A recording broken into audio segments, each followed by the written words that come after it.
Trump Derangement Syndrome is so powerful that it can completely warp the perceptions of reality 180 degrees of its victims.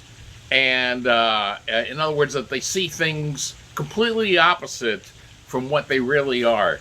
And a perfect example was a recent article in the liberal Washingtonian Magazine in which the author, Jessica Sidman, Jessica Sidman, she thought she was exposing Trump and his Trump International Hotel in Washington as being abusive towards their own employees. And when you actually read the article, what she supposedly reveals, what it reveals is they weren't abused at all by Trump or the hotel, and that the real abusers were people suffering from Trump Derangement Syndrome. Now, those of you who watch these dummy funny videos know I rarely, if ever, refer to my writing as on Newsbusters, but this time I'm going to make an exception, and I have the article, a link to my article below, because it's this story in a Washingtonian magazine perfectly illustrates just what Trump Derangement Syndrome can do. Just completely distort reality 180 degrees, and they don't even realize it. Yeah, this author, Sidman, she just does not realize it. Also amazing is that her article was retweeted by failed political analyst Larry Sabato, like as if she exposed something, and it was also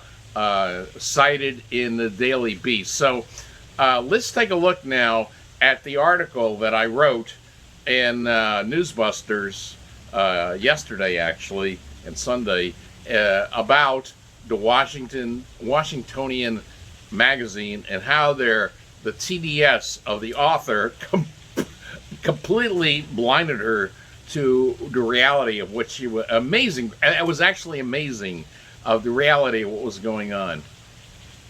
Here's my Newsbuster story about the Washingtonian Magazine article, and it's Washingtonian Magazine reveals laughable horrors of Trump Hotel, and it's in reference.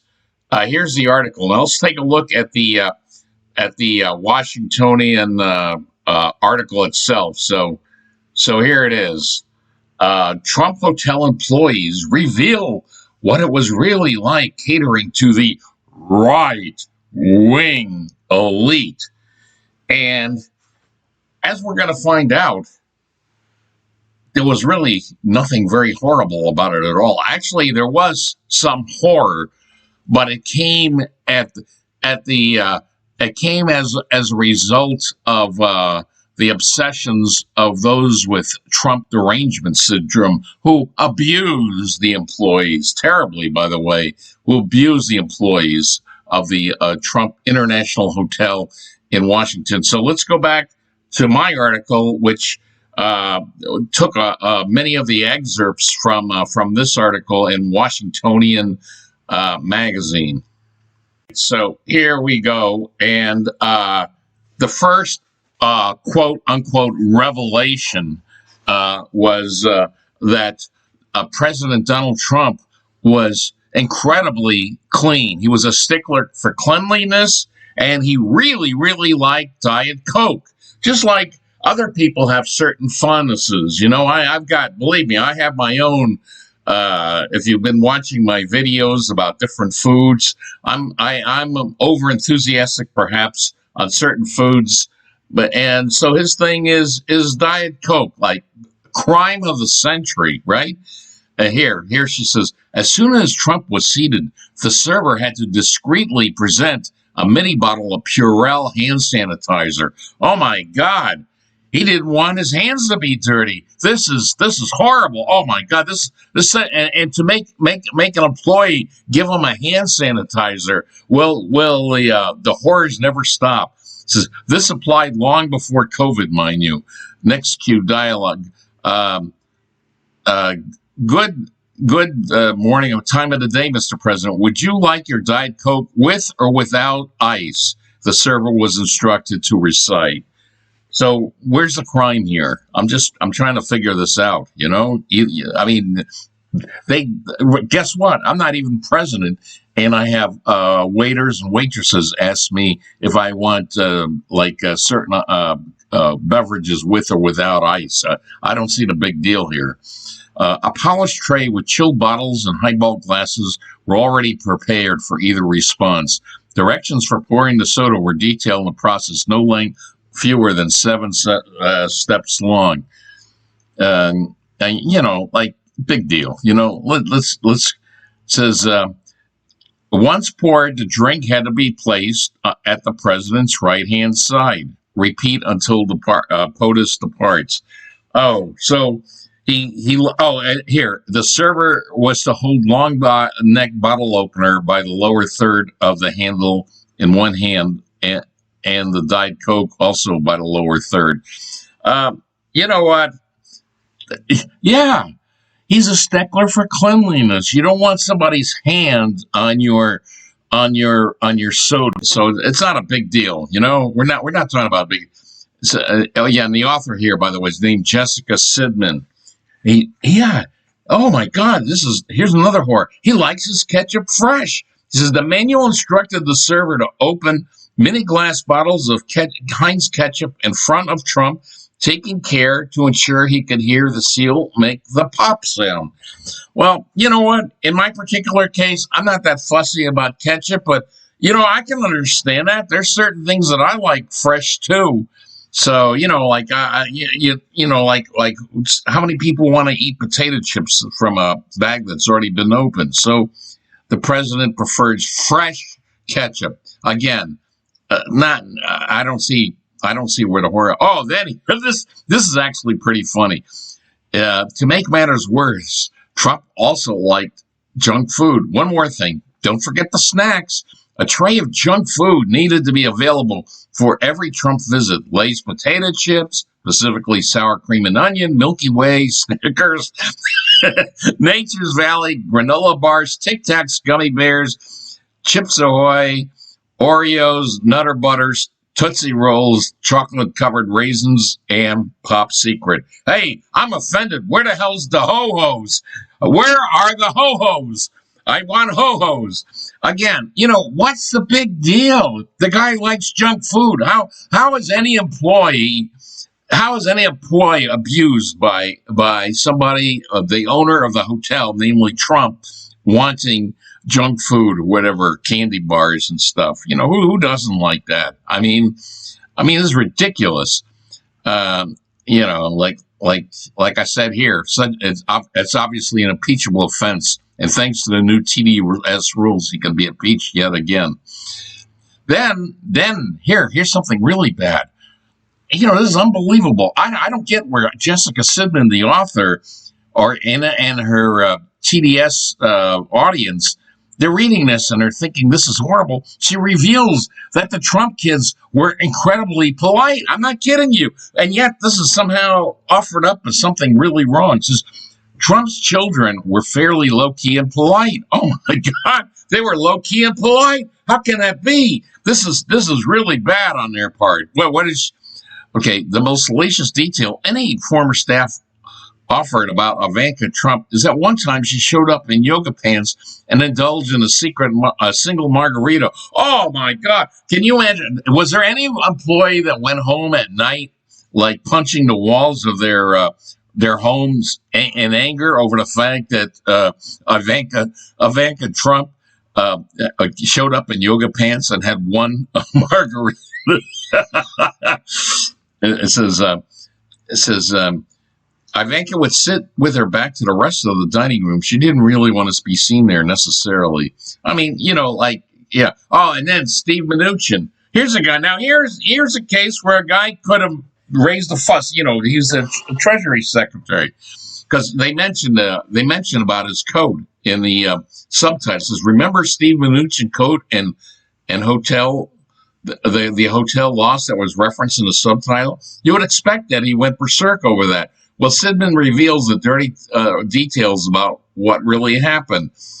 And, basically, bottom line is the restaurant lost Mr. Mnuchin's coat. And what was Mnuchin's reaction? Did he curse? Did he scream? Did he threaten? Says, no, Mnuchin, thankfully, wasn't a jerk about it. So he was polite, just like the Trump's kids. I'm trying to figure out, where's the abuse here? Can somebody there tell me the abuse? And then here, now we find out, now we get down to the nitty gritty. The author, Jessica Sidman, reveals that the employees not only were really well paid, but they had great health benefits. Here, I kid you not. Says they clocked in because the place paid well, really well. Michael Rivera, a former bartender at the lobby bar, says he pulled in more than $100,000 a year with tips, at least $30,000 more than he made at the Hay Adams. He said it's the best paying job he's had in his 25-year career, with generous health benefits to boot. A comment echoed by other ex-employees. So they all said, everybody that they talked to, and I'm sure if somebody said they weren't well paid, we would have heard about it, but we did. Says they got well paid and they got great health benefits. Says people would literally come up to me and give me $100 bills and be like, you must be the best bartender in the world to work here, Rivera says. So there we have it. The employees were well paid, and believe me, if they weren't, we would have heard from it in the articles, and they had generous health benefits. Then we find out, bad food turned up at the hotel, but whose fault was that? Was that on the part of the management or anything? No, it was as a result of TDS. I mean, it's driven people insane. Says Williamson, who joined the BLT, that's the restaurant of the hotel, in early 2018 and worked there for 2 years, found that the food purveyors with whom he had great relationships were suddenly sending him rotten produce and subpar cuts of meat and fish. I had to double and triple check a lot of this product, says Williamson, who now operates a boutique butcher shop in Mount Pleasant. I guarantee someone in a warehouse picking up this product saw where it was going, and it was like, oh, F it, give him this stuff. So it was somebody else with Trump Derangement Syndrome was purposely sending poor produce there that they had to double and triple check later on. So can somebody tell me who's the villain here? Who's the villain? Trump or those suffering from Trump Derangement Syndrome? And if that's not here, now finally, this really tops it off. Yes, the employees did suffer a lot of abuse, but not by the Trump Hotel. Here we go. Listen to this. This is unbelievable. Says this is from an employee talking. At a certain point, the disdain became too much, even for one manager who was pro-Trump and loved the job. We worked every day 10, 12 hours to make people happy with great food, and we have no dining coverage, he says. When he took a break, listen to this. When he took a break on the hotel terrace, joggers would give him the finger. One time, he says, he wore his uniform on the metro to work, and his fellow passengers yelled at him, "Shame on you. How can you work for a person like that? You're a racist." He never commuted in uniform again. Eventually, he just didn't want to deal with the harassment anymore. He left. So here it is. There was abuse of the employees at the Trump Hotel, but it wasn't it wasn't from Trump himself. It wasn't from the management. It was as a result of really impolite people. I mean, really shameful people with Trump Derangement Syndrome who directed their anger at the employees. So this is absolutely unbelievable. So there you have it. The abuse came at the hands of the people with TDS. I mean, you have the suppliers with TDS, they sent their lower quality vegetables and produce to the Trump hotel, all because of TDS. And you know what's funny is Simon writes this as if it's something bad about the Trump hotel. No, it's bad about people with TDS. Even worse is the abuse. I mean, of the Trump hotel employees, who, by the way, were, as she says, they were well paid, they had great health benefits, but they suffered a lot of abuse, not at the hands of Trump, not at the hands of the hotel, but at the hands of people suffering from Trump derangement syndrome, that they would give them the finger and yell and scream at them, the abuse. So this is perfectly illustrates how powerful Trump derangement syndrome is, and we've seen it in other cases. Like, for example, when Trump gave us full employment, you know, from a big part of it was bringing jobs back to America and renegotiating the NAFTA agreement. To the people suffering from TDS, they don't even notice at all the full employment. No, all they see is xenophobia. This is Trump xenophobia, you know, and then getting full, being finally, after all these years of talking about, we finally became energy independent. No, to them is, oh, he's fracking, he's supporting fracking.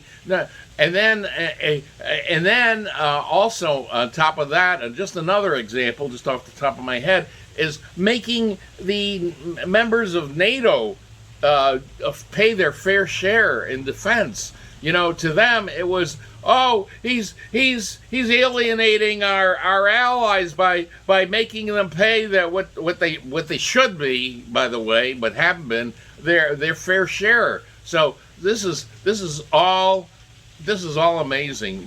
How powerful TDS is.